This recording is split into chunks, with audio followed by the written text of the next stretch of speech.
So good morning. My name is Reverend Dr. Ron Fox, and I'd like to welcome you to the Sunday celebration for the Center for Spiritual Living Space Coast. And if there's anybody that's watching this morning or anytime during the week, if you've never been to a Center for Spiritual Living before, we believe there's one God, many paths to that God, and we're here to love, honor, and support you, no matter what your divine path is. And the Center for Spiritual Living Space Coast is a safe haven for people of all beliefs and lifestyles. Whoever you are and wherever you find yourself on your journey of faith, you're welcome here. And this morning, to begin our service, our practitioner this morning, Ginny Panic, is going to open us with a prayer.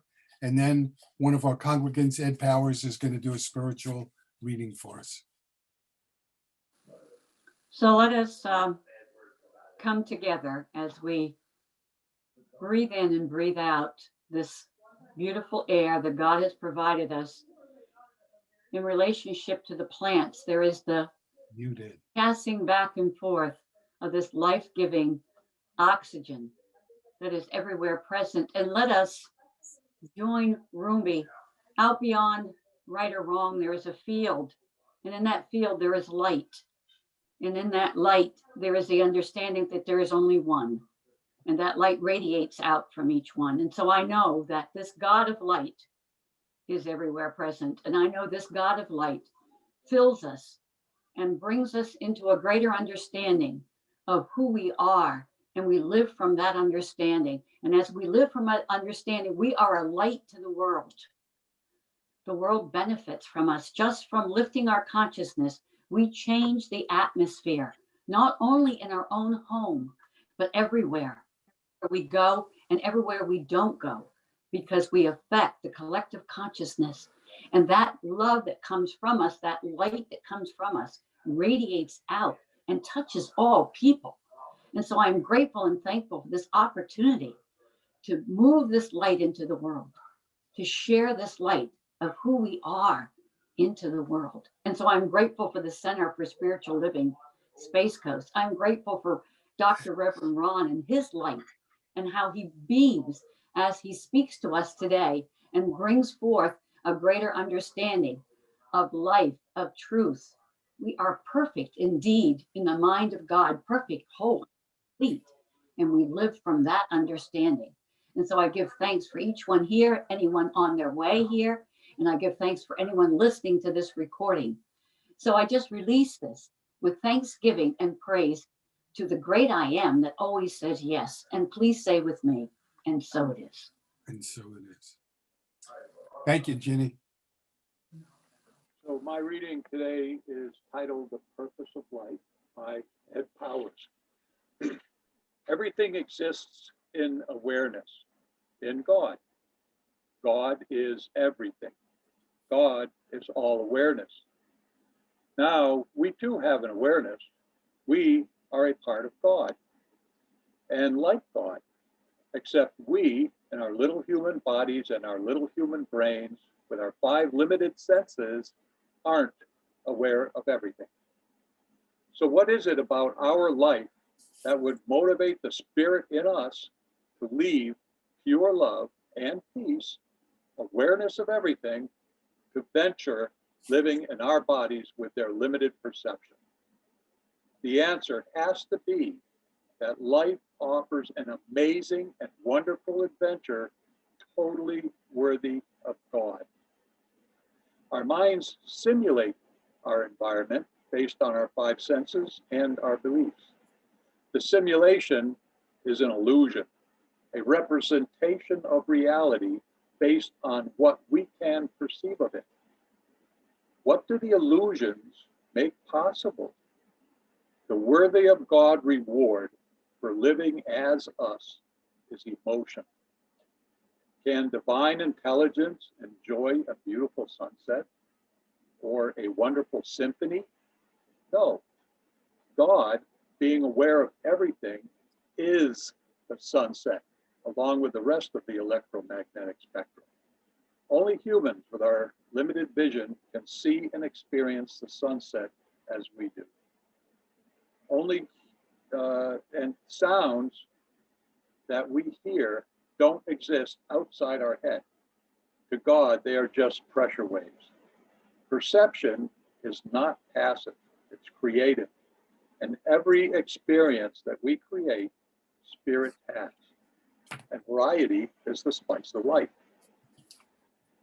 The purpose of each person is to uniquely experience emotions, to uniquely create beauty, art, and joy as and for God.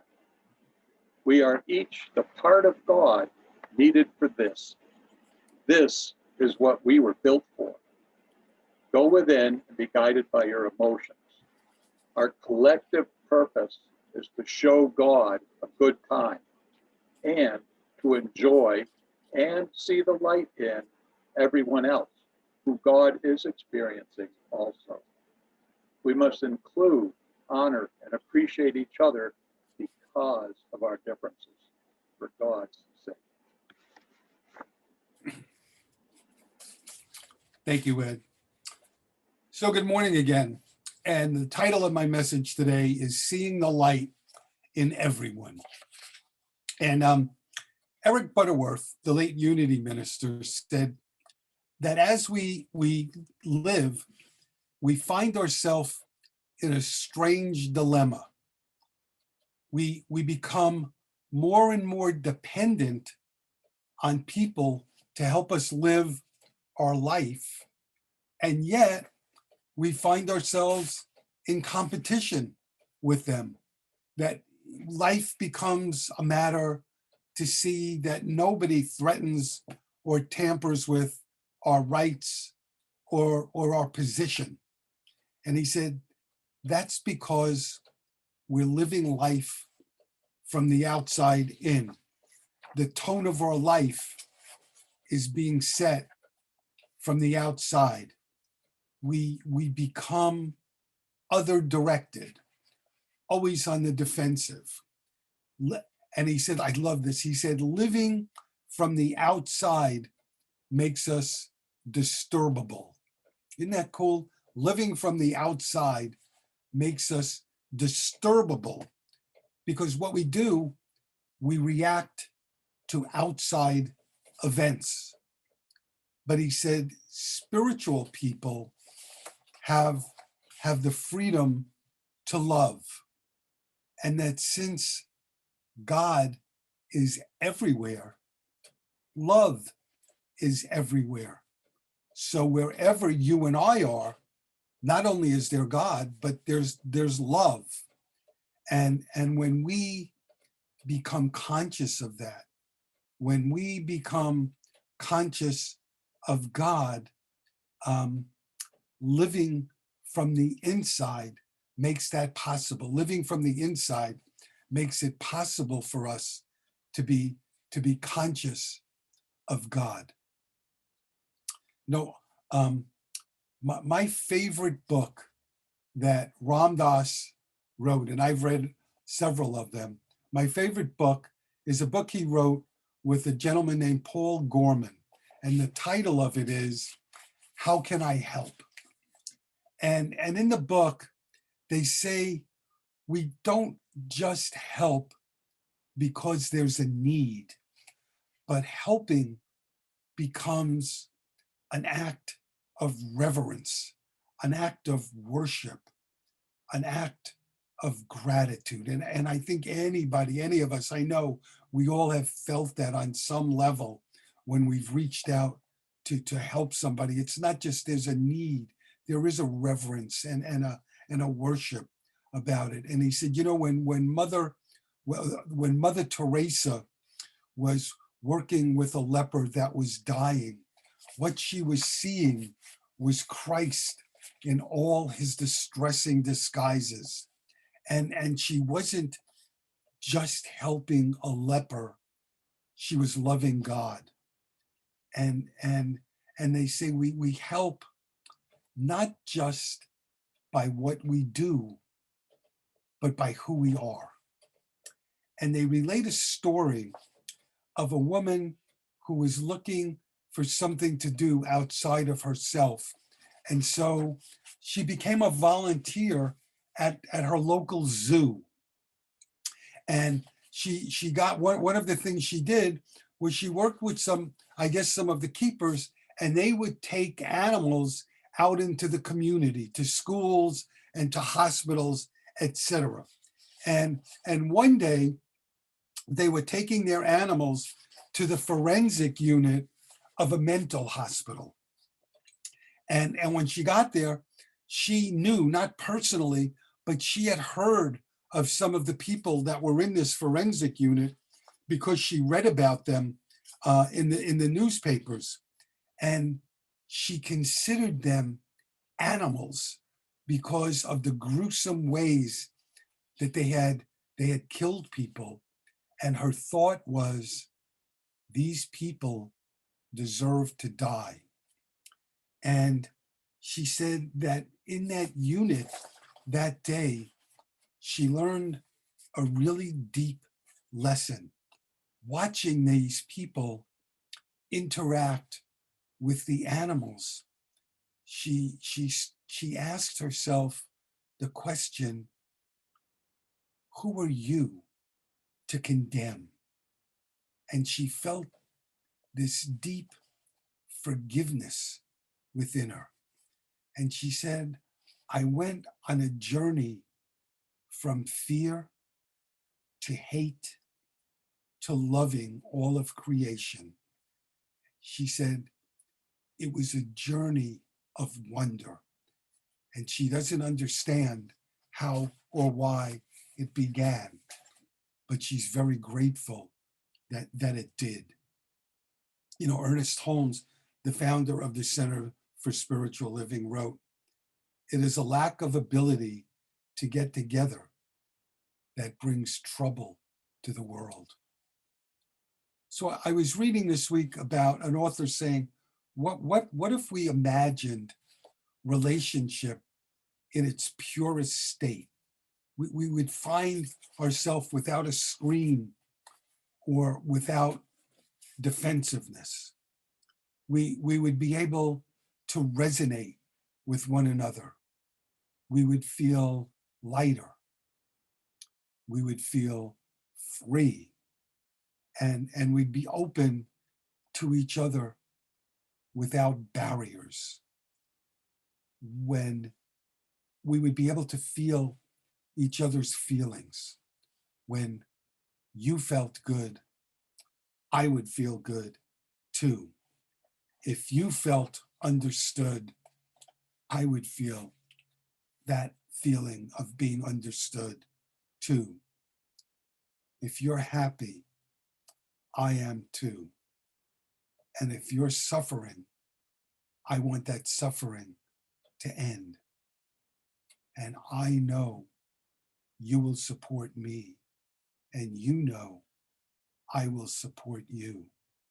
And he said, maybe nothing else is needed. You know, I read this week about a man who goes to his rabbi and says, how can I best serve God?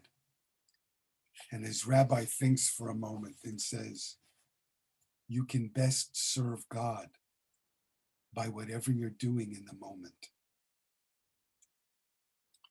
So I read an article this week. I couldn't find out the author's name, but the title of it was 6 Ways to Bring Out the Best in Others. And I just want to talk about one or two of them. And one of them was, people change when you change your attitude towards them. And they give an example, I love this example, of a classroom where the students were all troublemakers. Some were on drugs, they were rowdy, they threatened the teacher. So they couldn't have a teacher last more than a couple of weeks. And the principal finally approached a 69-year-old woman who was retired, and he asked her if she would give it a shot. And she said yes. And he said, you know, we'll even have a policeman in the classroom. And she said, you know what? Let me see the roster. So he showed her the roster of the young men who were in the class. And she looked at their names and she noticed alongside of each of their names was a number. And she said, we're going to be fine. I don't need a policeman. Well, she started to teach that class, and they all came around. Something happened. They started to pay attention. They were respectful to her, and she lasted the rest of the year. And so at the end of the academic year, the principal had a luncheon for her with some of the other teachers. And he said, how did you ever do it? What happened? And she said, well, when you gave me the roster and I saw the numbers, I saw their IQs, and their IQs ranged from 120 to 160. I knew we'd be fine. And the principal started to laugh, and he said, that wasn't their IQs, that was their locker numbers. I love that. And the point is, if you treat a person like a loser, that's probably how they're going to respond to you. And people change when our attitude towards them changes. And so the second point that I want to make, that this author made, is that to see the God in others. And they said, some people look for the bad in others, but effective people don't do that. When we see the good in others, they can change. And here's a quote from the article: your attitude towards another person may be the first step in releasing that person's greatness. And Wayne Dyer wrote something very similar. He said, see the light in others and treat them as if that's all there is. Jack Kornfield is a Buddhist teacher, and he said spiritual maturity is not about finding perfection. It's based on the ability to love and to open our heart to all that is. And he writes that he once saw a cartoon in a San Francisco paper, and the cartoon showed a man with a sign, one of these sandwich boards, and the sign said, Jesus is coming. And he said about a block behind him was an Asian looking man with a sign that said, Buddha here now. And Jack says, in spiritual maturity, we realize that they're both here now in everybody that we meet. In everyone we meet, there's God, and there's that Buddha.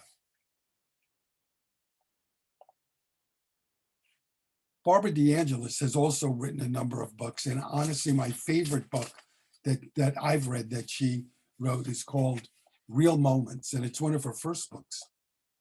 And in Real Moments, at one point, she describes judgment. And she says judgment is standing outside a situation or a relationship and criticizing what you see. And she said you can't have judgment and have a real moment at the same time. When we release judgment, we create a connection, and we take the first step in becoming compassionate. And she gives an example. In her own life, she said at some point she decided to buy a car. So she goes to a dealership, and one of the salespeople agrees to help her. And they start out, she said, it takes him about 10 minutes to find the keys to the car, which really gets her annoyed because she's got other appointments after that. And when he finally finds the keys, he can't remember the code to get in the car. And she gets upset. They get in the car finally, and they drive about a mile, and all of a sudden the car stops, and he can't figure out what it is. And she looks over and she said, I can see what it is. We're out of gas. And now she's fuming. And he says, oh, I guess the mechanics didn't check it. I'm really sorry.